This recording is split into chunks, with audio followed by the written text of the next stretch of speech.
here are my my garlic. It's growing already. And so with garlic, you should not water them too much. So what I do is I check under and see if it's moist, which means I'm not gonna water them for a while. What kind of grass is this? Can't believe I have grass here. But anyway, so yeah, so this right here, see,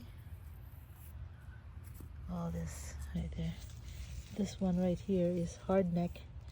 This one right here is soft neck. Yeah, and that's hard neck right there. Hard neck right here. Yeah, so they're doing well, I guess, considering.